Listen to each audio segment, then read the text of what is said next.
আপনারা বলবেন বাবা দীক্ষা নিলে তার মাছ চিংড়ি খেতে পারবো না, ঠিকই তো। কোথাও যেমন দেখাতে পারবেন না দীক্ষা নিলে মাছ চিংড়ি খাওয়া হবে না, আবার কোথাও দেখাতেও পারবেন না যে মাছ চিংড়ি খাওয়া হবে দীক্ষায় লেখা আছে। আপনার বিবেক, আপনার মনুষ্যত্বকে যাচাই করবেন যে আমি সদ্গুরুর কাছে দীক্ষা নিয়েছি, মাছটা খাওয়া কি আমার উপযুক্ত হবে? নোংরা খাবারটা খাওয়া কি আমার উপযুক্ত হবে? জিহা আপনাকে বলে দেবে যে আপনি খাবেন কি খাবেন না। যদি কোনো মানুষ বলে আমার আত্মা চাইছে আমি খাচ্ছি, না, আত্মা কোনোদিন চায় না, চায় জিহা, নিয়ে যায় নয়ন। এই অপরাধী এরাই। আত্মা মানে বিষ্ণুদেব, তিনি কোনোদিন বলেন না যে আমাকে এটা দাও ওটা দাও, তিনি শুধু পান করেন, সেবা করেন, নাম আর নয়ন বাড়ি, ভক্তির অঞ্জলি, এগুলোই ব্যবহার করেন তিনি। দেখবেন একটা মানুষ আছে প্রতিদিন খুব রিজ রান্না ভালোবাসে, প্রতিদিন এক একটা মানুষ আছে তার রিজ না হলে তার ভালো লাগে না। আবার একটা মানুষ আছে যদি সবজির মধ্যে বেশি তৈলাক্ত মশলা দেখতে পায় সে না খায় না খাবে, ওগুলো ছোবে না। যার মধ্যে আমি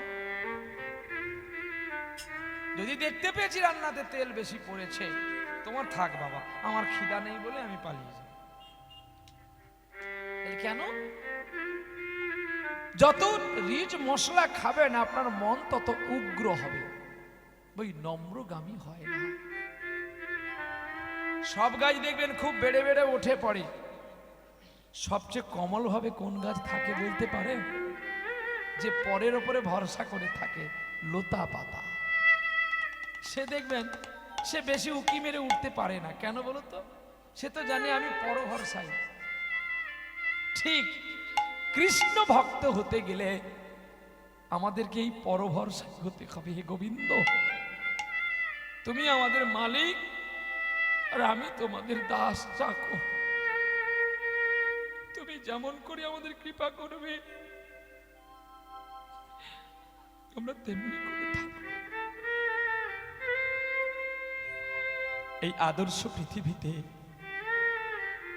আমাদের প্রত্যেকের কর্তব্য ভগবত সেবা, কৃষ্ণ সেবায় নিযুক্ত হওয়া। আজকে বলুন না, একজন মা তিনি আজকে আমাকে দেখবার জন্য এই প্রোগ্রামটা করেছেন। বলে খোকা আজকে তোকে সত্যি কথা বললাম, তোকে এমনি ডাকলে তো তুই আসবি না, তাই তোকে গান করার ছলনা করে তোকে ডাকলাম আর একবার তোকে দেখবো বলে। অচির চিরন্তর মান, আমি ভগবানও নয়, আমি গডও নয়, আমি ঈশ্বর নয়, আমি সাধারণত একটা নরকের কীট। জানি না কৃষ্ণ সাধন ভজন কোথায় আছে, কৃষ্ণ সাধন ভজন কি করে করতে হয় তারও সন্ধান আমি জানি না। তিনি করায় তাই আমি করি, তিনি বলায় আমি তাই বলি, তিনি চলায় আমি চলি, তিনি খেতে দিলে আমি দুটো খাই, তিনি যদি বলে আজকে তোর খাওয়ার নাই সেদিনই আমার একাদশী। হে বাসুদেব, অর্জুন কৃষ্ণকে বলছে হে বাসুদেব, একটা জীব এত কষ্ট করে সে সময় দুটো খেতে পায় না কেন? বাসুদেব কৃষ্ণ অর্জুনকে বললেন ও পূর্ব জন্মে নিজের জন্য শুধু ভেবেছে আর কারোর জন্য ভাবেনি, তাই এ জন্মে ওর অনেক টাকা থাকবে, ওর শান্তি থাকবে না। বাহ, তাই এই কলির সন্ধ্যাকে আলোকিত করার জন্য মহাপ্রভু এলেন সোনার নদিয়ায়। এমন সেই দয়াল মানুষের চিত্ত কথা আজ আমাদের কীর্তনের প্রারম্ভে গৌরচন্দ্রিকা আমাদের করতে হয়। ভগবান গৌরহরির জন্য কীর্তন প্রবিষ্ট হয়েছে, গৌরহরির জন্য কীর্তন এই ধরাধামে এসেছে। তার আগে তো গোলকে গোপনের ছিল, তাই যে গৌরের কীর্তনের কথা না বললে, তার প্রশংসিত কথা একটু না বললে, তার চন্দ্রিকা না পাঠ করলে আমাদের কীর্তনে প্রবেশ করা দণ্ডনীয় অপরাধ। তাহলে বেদবিদ্যা, যিনি বেদ পড়েছেন তিনি কি ভগবানকে পাবেন? বেদবিদ্যা সরদর্শন, সে যদি গৌরাঙ্গ নাই ভজে, সে যদি গৌরাঙ্গ নাই ভজে, বেদবিদ্যা সরদর্শন, সে যদি গৌরাঙ্গ নাই ভজে, সে যদি গৌরাঙ্গ নাই ভজে, আমার বেদবিদ্যা সরদর্শন, সে যদি গৌরাঙ্গ নাই ভজে, ওরে সে যদি গৌরাঙ্গ নাই ভজে, বিথায় তার অধ্যায়ন,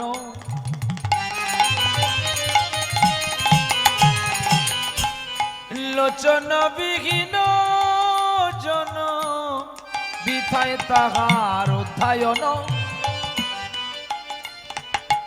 আজ লোচন বিহীন জন, দর্পণে অন্ধের কিবা কাজ, আজ দর্পণে অন্ধের কিবা কাজ, দর্পণে অন্ধের কিবা কাজ, আরে দর্পণে অন্ধের কিবা কাজ, আরে কাজ হবে না, কাজ হবে না, না না না কাজ হবে না, কাজ হবে না, অন্ধের দর্পণেতে কাজ হবে না, কাজ হবে না, কাজ হবে না। অন্ধকে আয়না দিলে তিলক পড়তে পারবে না? নিশ্চয়ই পড়তে পারবে, কিন্তু আয়না না দিলে সে পড়তে পারবে না। কি গো, নাকি ঠিক তো? অন্ধকে আয়না দিলে তিলক পড়তে পারবে না? পারবে। এবার চেষ্টা করে দেখো, নিশ্চয়ই পারবে। কি গো মা, এই দেখো দিকে, এই ধরেছে। আমি বলি এক কথা, সে বলে আর এক কথা, চুপচাপ বস। পারবে তিলক পড়তে? অন্ধ আয়না তিলক পড়তে পারবে? মনের আয়না সবার আছে, মনে যদি এত আয়না তাহলে হাটে গিয়ে 10 টাকা আয়না কিনিস কেন?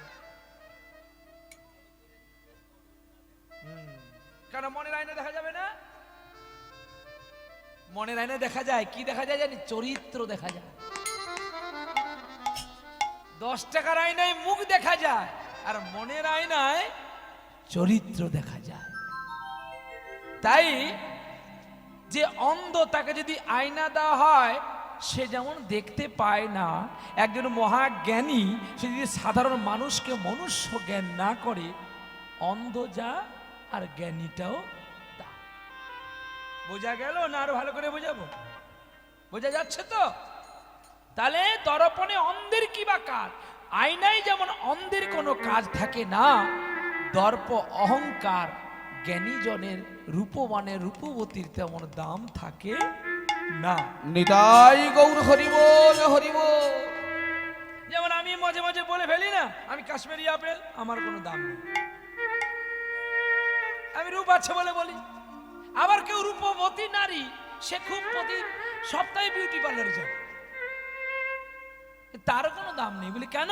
না, রূপে তো গোবিন্দ পাগল হয় না, হরিবোল হরিবোল, পাগল হয় প্রেমে। কি গো, তোমরা প্রেম করো তো? হেনা কর, করো, স্বামীর সঙ্গে প্রেম করো, স্বামীকে প্রণাম করো, হ্যাঁ, প্রতিদিন না, মাসে না, 1 মাসে না, 6 মাসে। ও যখন আসে, বাহ ঠিক কথা। বাইরে থাকে তাহলে বাহ ঠিক কথা বলেছে। এই তুমি চুপ করো, তোর প্যান্ডেল খুলে নিয়েছিল, আমি না থাকলে তো প্যান্ডেল খুলে নিত। চুপ করে বসো। এরা দুজন রে, হিরে আর মানি। হ্যাঁ, এই ছোট্ট ছোট্ট পায়ে চলতে চলতে ঠিক পৌঁছে যাও। কোথায়? সেই চাঁদের পাহাড়। হ্যাঁ, রামধনুক দেখতে পাবো। বিদায় কর, চল। তাহলে রূপবতী নারী গোবিন্দকে পাবে না। তাহলে জ্ঞানীজন পাবে না, রূপবতী পাবে না, রূপবান পাবে না, আর কি পাবে না? অহংকারী ব্যক্তি, যে অহংকার করে আমার এত আছে এত আছে, অহংকারী ব্যক্তি গোবিন্দকে পাবে না। আর কে? যে ঐশ্বর্য মাধুর্যময় ডুবে আছে, সে পাবে না। তাহলে কোন বৈষ্ণব পাবে যে প্রতিদিন নামের মালা জপ করতে করতে বাজারে ঘুরে জুতো পরে? সে পাবে না।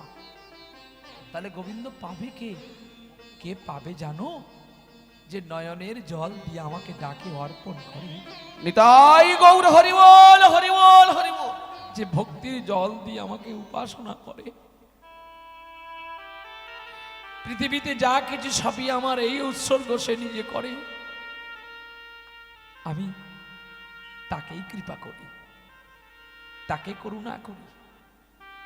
আমি কৃপাময়, আমার আরেক নাম করুণাময়, তাই আমি তাকেই দর্শন দিই।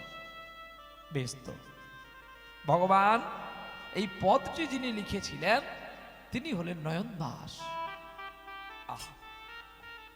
নয়নানন্দের মনে সেই তো সকলেই জানে সর্ববিদ্যা সর্বসিদ্ধি করতলে তার। আজকে চৈতন্য মহাপ্রভু লীলা আস্বাদন করতে করতে আমরা যাব গুরু দক্ষিণায়। নাম করলে কি ফল পাবো, নামের ফল কি, তাই আজকে আমরা জানবো সেই চিত্তকারে। মধ্যপ্রদেশের অন্তর্গত করিমপুরি গ্রাম, করিমপুর গ্রাম মধ্যপ্রদেশের এই অন্তর্গত মধ্যপ্রদেশ না, আরে করিমপুর না। সেই গ্রামে ছিল রাজা, আরে সেই গ্রামে ছিল রাজা বিক্রম কিশোর নাম গো, বিক্রম কিশোর নাম। আরে সেই গ্রামে ছিলেন রাজা বিক্রম কিশোর নাম গো, বিক্রম কিশোর নাম। স্বামীর নাম দয়াময়ী গো, আর স্বামীর নাম দয়াময়ী গো, আর স্বামীর নাম দয়াময়ী গো, স্বামীর নাম দয়াময়ী গো। স্বামীর নাম দয়াময়ী। তাদের কন্ত পুত্র সন্তান ছিল কি গো? পুত্র সন্তান ছিল না, কিন্তু তারা স্বামী স্ত্রী দুজনে মিলে এত গোবিন্দকে ভালোবাসতেন, এত ভক্তির অঞ্জলি করতেন, যা কিছু করতেন সব গোবিন্দকে দিতেন। ভাগ্যের পরিহাস, একদিন স্বামী স্ত্রী দুজনে বৃন্দাবন যাত্রা করলেন, আর বৃন্দাবন থেকে রাধা মাধবের বড় মূর্তি নিয়ে এসে তারা প্রতিষ্ঠিত করে তারা স্বামী স্ত্রী দুজনে পুজো অর্চন করে। আর সেই পুজো অর্চন করে আর ভক্তি দিয়ে গোবিন্দকে ভালোবাসে। যেমন আমাদের ঘরে ভগবান আছে, তাকে যে যেমন পারি আমরা খেতে দিই, কিন্তু রাজা বিক্রম কিশোর আর তার স্ত্রী কত ভক্তি করে তাকে ডাকত, আর তার ডাকা শুনে গোবিন্দ শুনতে পেত। মাটির প্রদীপে আমি জ্বেলেছি আলো, আমার মাটির ঘরে ওগো দয়াল, আমার মাটির ঘরে। মাটির প্রদীপে জ্বেলেছি আলো, আমার মাটির ঘরে ওগো দয়াল, আমার মাটির ঘরে। তাই বলে কি দেবতা আসিবে না মিলন তরে,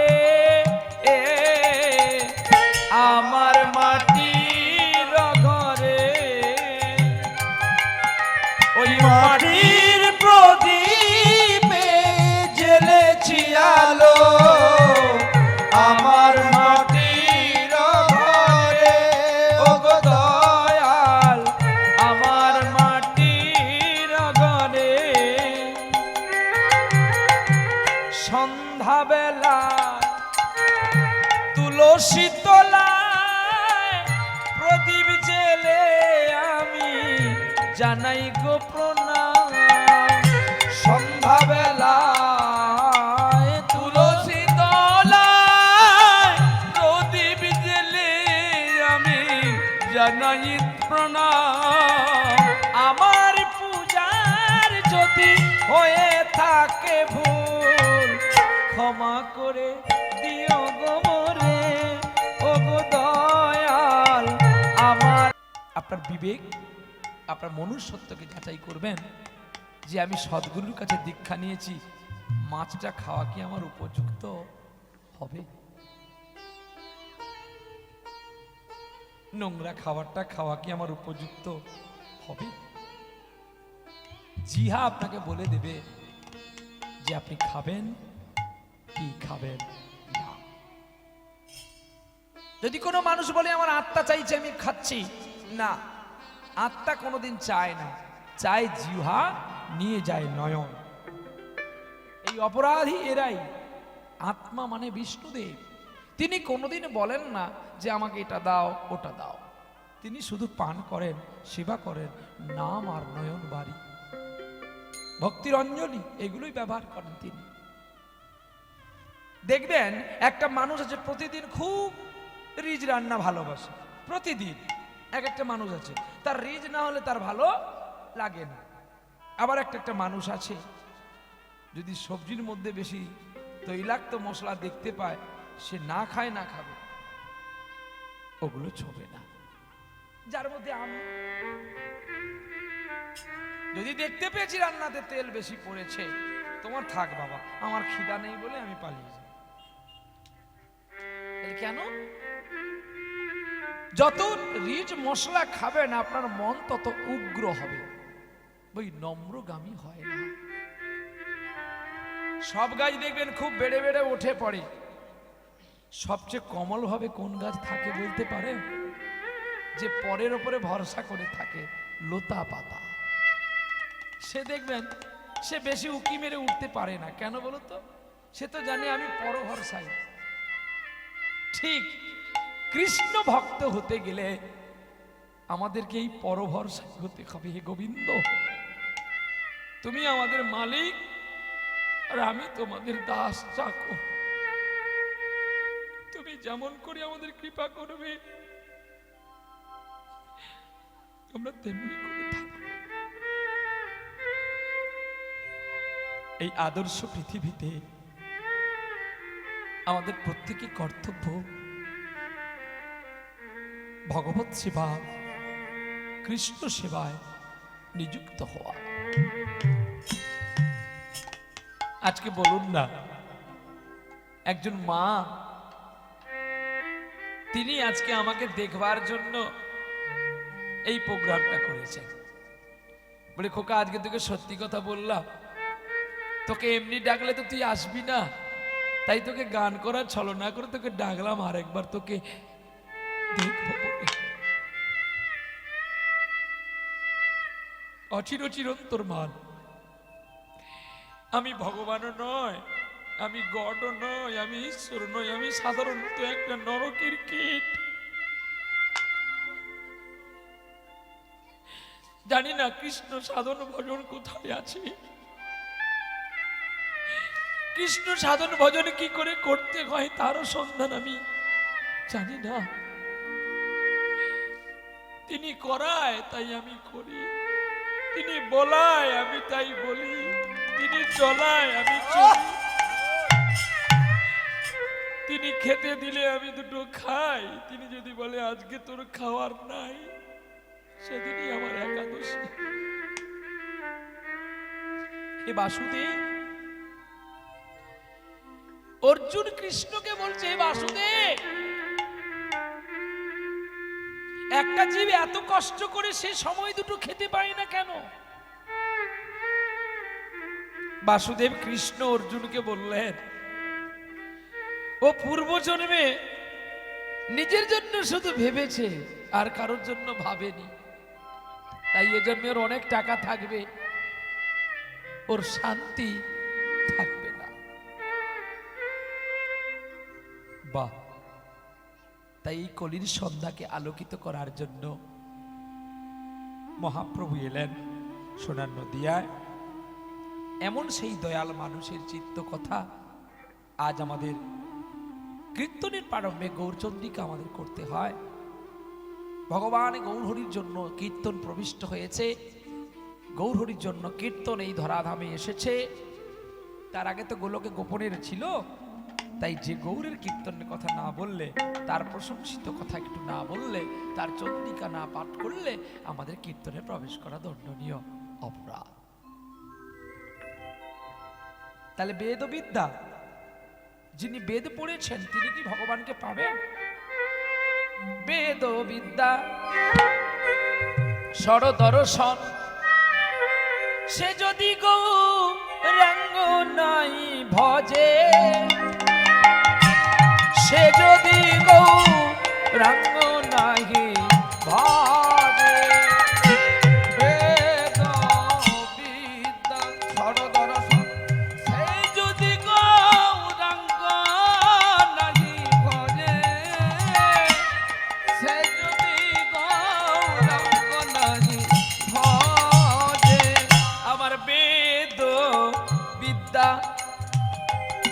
সরদর্শন, সে যদি গৌরাঙ্গ নাই ভজে, ওরে সে যদি গৌরাঙ্গ নাই ভজে, বিথায় তার অধ্যায়ন,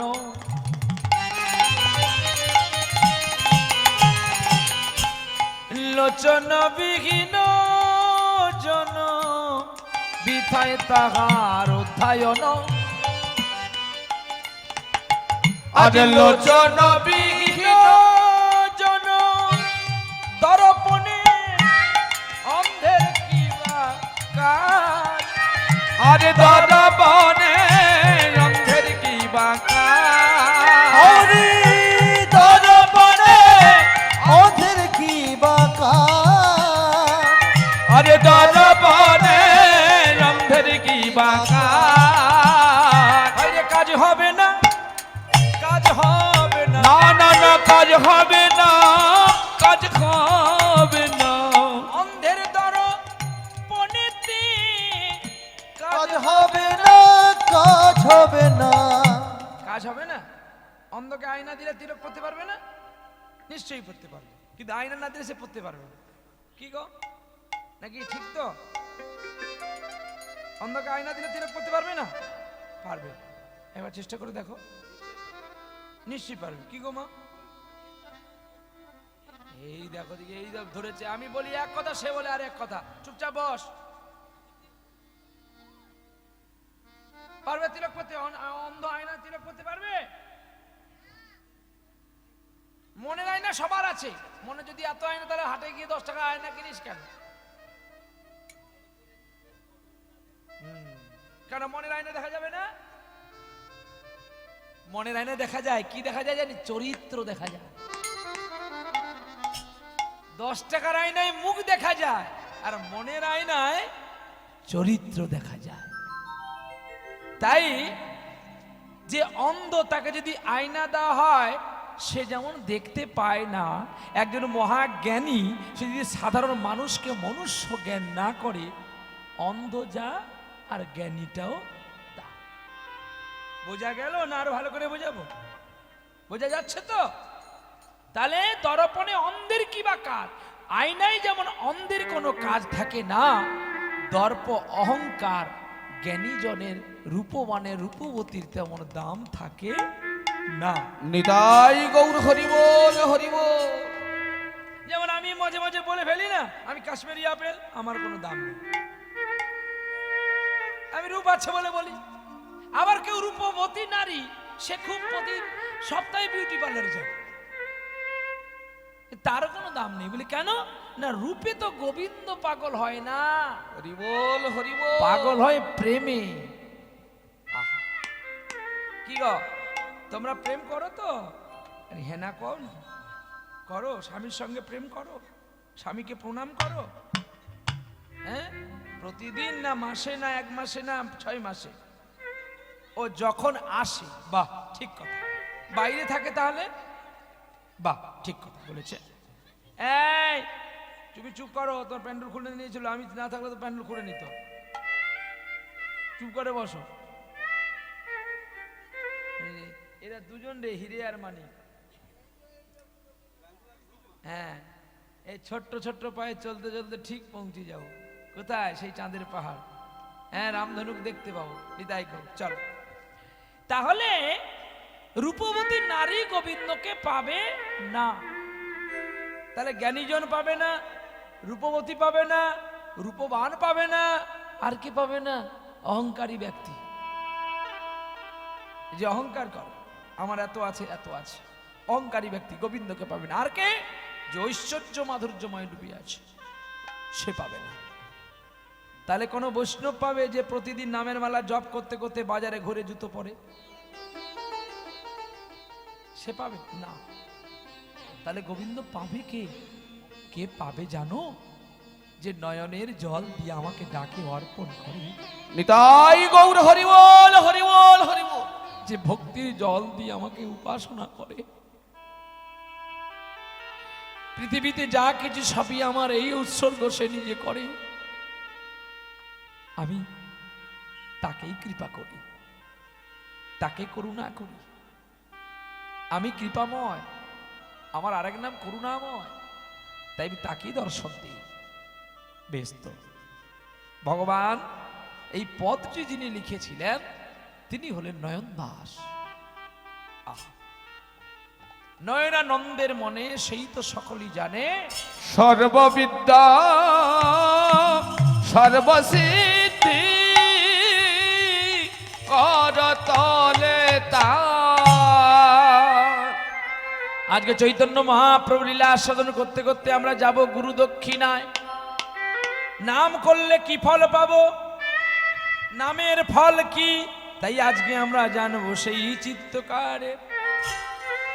মধ্যপ্রদেশের অন্তর্গত করিমপুরি গ্রাম, করিমপুর গ্রাম মধ্যপ্রদেশের এই অন্তর্গত, মধ্যপ্রদেশ না আরে করিমপুর না। সেই গ্রামে ছিল রাজা, আরে সেই গ্রামে ছিল রাজা বিক্রম কিশোর নাম গো, বিক্রম কিশোর নাম। আরে সেই গ্রামে ছিলেন রাজা বিক্রম কিশোর নাম গো, বিক্রম কিশোর নাম। স্বামীর নামে দয়াময়ী গো, আর স্বামীর নাম দয়াময়ী গো, আর স্বামীর নাম দয়াময়ী গো,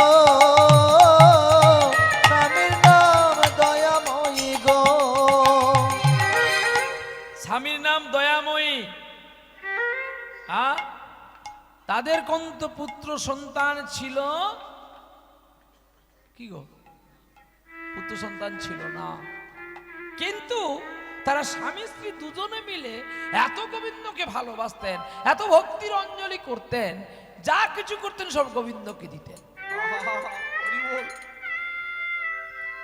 ভাগ্যের পরিহাস, একদিন স্বামী স্ত্রী দুজনে বৃন্দাবন যাত্রা করলেন, আর বৃন্দাবন থেকে রাধা মাধবের বড় মূর্তি নিয়ে এসে তারা প্রতিষ্ঠিত করে তারা স্বামী স্ত্রী দুজনে পুজো অর্চন করে।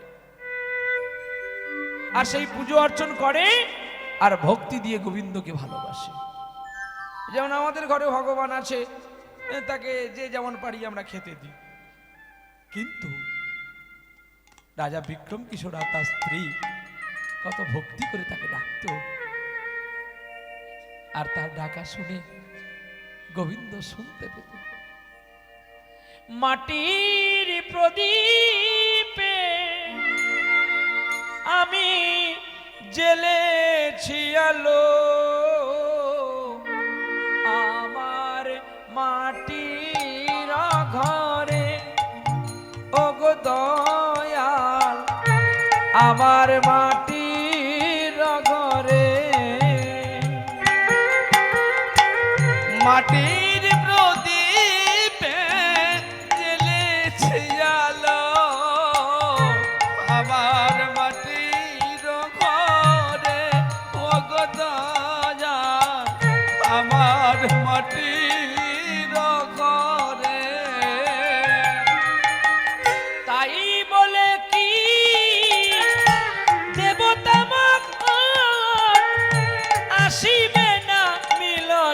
তরে এ আমার মাটির ঘরে ওই মাটির প্রদীপে জ্বেলেছি আলো আমার মাটির ঘরে ওগো দয়াল আমার মাটির ঘরে সন্ধ্যাবেলা তুলসী তলায় প্রদীপ জেলে আমি জানাই গো প্রণাম সন্ধ্যাবেলা তুলসী তলায় প্রদীপ জেলে আমি জানাই প্রণাম আমার পূজার যদি হয়ে থাকে ভুল ক্ষমা করে দিও গো মোরে ও গো দয়াল আমার মাটির ঘরে মাটির প্রদীপে জ্বেলেছি আলো আমার মাটির ঘরে ওগো দয়াল আমার মাটির ঘরে কতদিন দেখিনি তোমায় ও গো দয়াময় কতদিন দেখিনি তোমায় কতদিন দেখিনি তোমায় ওগো দয়াময় কতদিন দেখিনি তোমায় স্বামী স্ত্রী পুষ্প লইয়া যতনে মালা গাঁথি যতনে মালা গাঁথি করাবে বলে মরি আনন্দে ওই না গোলক পতি গো ওই না গোলক পতি মনে তাদের আশা কমে না আরে মনে তাদের আশা কমে না মনে তাদের আশা কমে না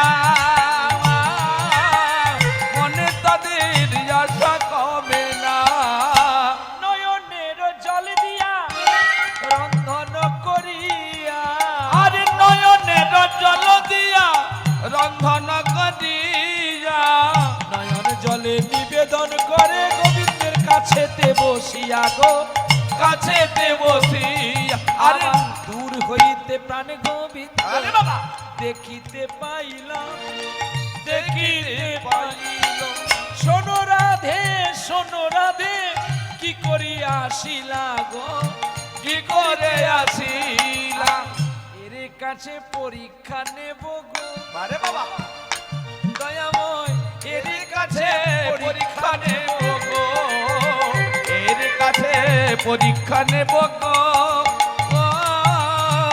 এর কাছে পরীক্ষা নেব গো নিবেদন করি প্রভু প্রসাদ পাইলা প্রসাদ পাইবার পরে শয়ন কক্ষে গেলা গো শয়ন কক্ষে গেলা আরে প্রসাদ পেয়ে দুজনে শয়ন কক্ষে গেলা গো শয়ন কক্ষে গেলা আচ্ছা দুজনে যে ঘুমাতে যাও কে কাকে আগে প্রণাম করে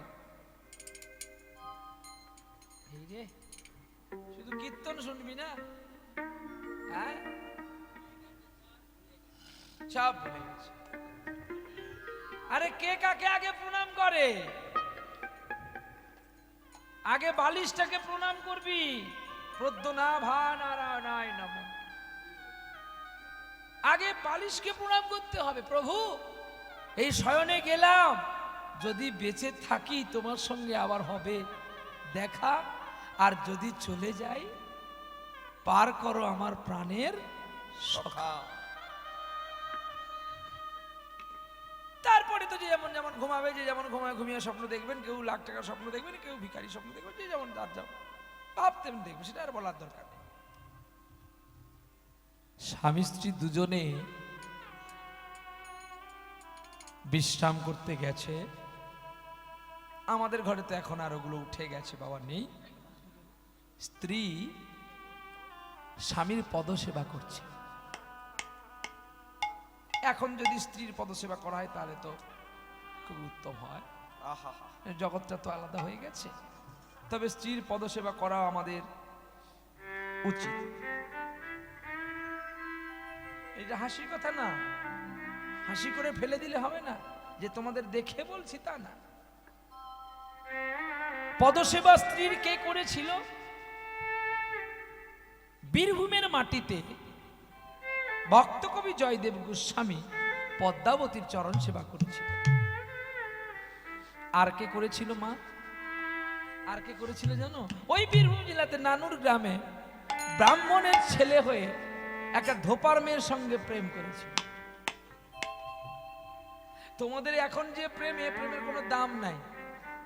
বলে কেন না, সিম খুলে ফেলে দিলে প্রেমের দাম শেষ। হ্যাঁ সত্যি কথা, এখনকার প্রেমের কোনো দাম নেই, কিন্তু তখন প্রেম ছিল অতি গূঢ় রসের প্রেম। যতবার দেখা হতো রামীর সঙ্গে, রামীকে প্রণাম করতো চণ্ডীদাস ঠাকুর ব্রাহ্মণ। শুনো রজকিনী রামী, তোমার ও দুটি চরণ শীতল জানিয়া তাই আজ স্মরণে নিয়েছি আমি। বাহ! এখনকার ছেলেরা তো আর স্ত্রীকে প্রণাম করে না, আর প্রণাম করতে গেলেও কি তোমরা প্রণাম নেবে? ওরা সরে যাও। কিন্তু না, প্রণাম করতে হয়। আর কে প্রণাম করেছিল? প্রণাম করেছিল কেরালা কর্ণাটকে কৃষ্ণবেণী নদীর তীরে পতিতা দুশ্চরিতা চিন্তামণিকে বিল্ল ঠাকুর প্রণাম করেছিল। প্রণাম করেছিল আপনার হাওড়া জেলার ঠিক উত্তরে হুগলি জেলায় কামারপুকুরে জয়রাম বাটির কন্যাকে হুগলি জেলার ছেলে প্রণাম করেনি? রামকৃষ্ণ পরমহংসদেব। আর কে করেছিল? করেছিল আজকে যাকে আমার পেছনে আপনারা দেখছেন, স্বয়ং কৃষ্ণ। রাধারানীকে শুধু প্রণাম করেনি, রাধারানীর চরণে চুম্বন করেছে। আপনারা বদনে বদনে চুম্বন করেন, আর গোবিন্দ চুম্বন করেছে রাধারানীর চরণে। ও দুটি চরণ বক্ষেতে রাখিয়া আঁকিনু কত ছবি, লীলাসার করিব আমি যবে হব গৌর হরি। নয়নের জল দিয়ে কৃষ্ণের চরণের ধারে লিখে দিলে রাধারানীর চরণের ধারে, বলছে রাধে এ জন্মে আমি তোমার ধারে থাকলাম, আর জন্মে আমি যেন তোমার এই ধার পরিশোধ করতে পারি। তাই রাধাকান্তি প্রেমকে পরিশোধ দেওয়ার জন্য তাই আজকে ব্রজের কৃষ্ণ হলেন নিমাই চাঁদ। নিতাই গৌর হরি হরি। তাহলে ব্রজের ভাব কান্তি তো আর এত সহজ বস্তু নয়। ব্রজকান্তি, ব্রজের কান্তিকে দূরী করবার জন্য আজকে নদিয়ায় গৌর সুন্দর। সেই বিক্রম কিশোর আর তার স্ত্রী দুজনে যখন শয়ন কক্ষে গমন করেছেন, ঠিক প্রভাতের অগ্রে রাজাকে কে স্বপ্ন দেখাচ্ছে। রাজা, ও রাজা, রাজা রে, আমি তোর আরাধ্য দেবতা, যাকে তুই বৃন্দাবন থেকে আনলি এত যত্ন করে, তুই জানিস না দীক্ষা না নিয়ে গোবিন্দ সেবা করতে না। তুই এক কাজ কর, তুই দীক্ষা সদ্গুরুর কাছে দীক্ষা নে, আর সদ্গুরুর কাছে দীক্ষা নেওয়ার পরে আমার সেবা পূজায় নিযুক্ত হ। বাহ! বলে কয়ে স্বপ্ন ভেঙে গেল রাজা। আমাকে কে স্বপ্ন দেখালো? রানী, রানী, ও রানী, একে তুমি উঠে পড়েছ? রানী, আমাকে যেন কে স্বপ্ন দেখালো, আমি যে রাধা মাধবের সেবা দিই, নিজে হাতে প্রজাগণকে ভালোবাসি, এটা নাকি আমার অপরাধে পাপ। রানী বলতে পারো এই পাপের খণ্ডন হবে কি করে? অবাক হয়ে গেলেন কে? রানীমা নিরুত্তরে বসে আছেন। রানীমা, আমাকে বলো না গো, আমি কি করলে আমার পাপ খণ্ডন হবে? হ্যাঁ, মনে পড়েছে। স্বপ্নে আরো বলল, দীক্ষা না নিয়ে নাকি গোবিন্দ সেবা করলে অপরাধ হয়। শোনো রানীমা, তোমাকে আমি একটা কথা বলি। রানী, আমি এই গোবিন্দকে প্রণাম জানিয়ে আমি সদ্গুরুর খুঁজে চললাম। আমি যতদিন না ফিরে আসছি তুমি ততদিন গোবিন্দ সেবা করো, এতে অপরাধ হয় হোক। আর আমি যদি সদ্গুরু পাই, ওই সদ্গুরুকে তোমার কাছে এনে তোমাকে দীক্ষা দিয়ে ওই পাপের প্রায়শ্চিত্তটা করে ফেলব। কিন্তু শোনো রানী, ততদিন যেন আমার প্রজাগণ অভুক্ত না থাকে।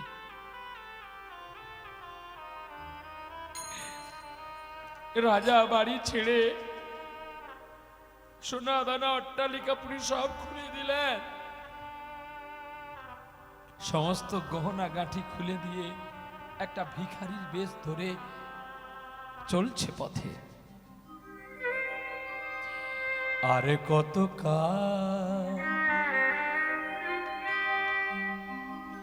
গিরিধারিলা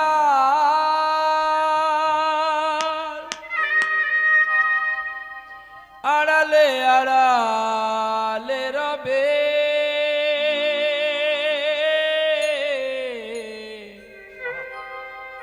আড়ালে আড়ালে রবে। আরে কত গিরিধারিলা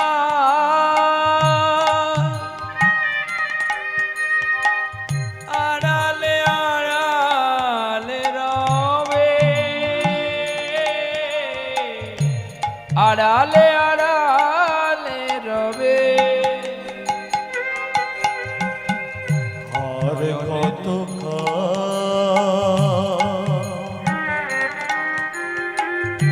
গিরিধারিলা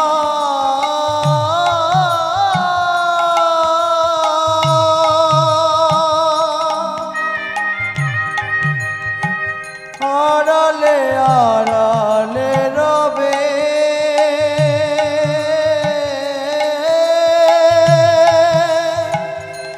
আড়ালে আড়ালে রবে। নয়নেরই জল ঝরে অবিরত,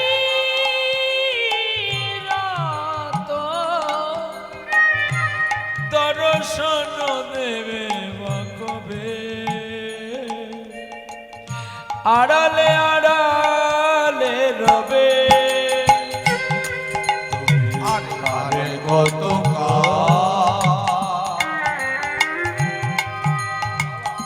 গিরিধারিলা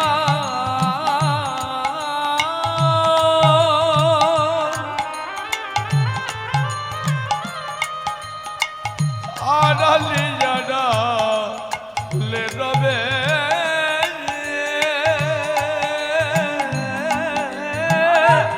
আড়ালে আড়ালে রবে। রাজা পাগল হয়ে গেল গো। এতদিন যে গুরু দক্ষিণা হবে। কাঁদতে কাঁদতে চলছে গো। আরে জনমে জবা হব এই মিনতি শ্যামা, চরণ ধরি বিনয় করি এই মিনতি শ্যামা, মাগো এই মিনতি শ্যামা। জনমে জবা হব এই মিনতি শ্যামা,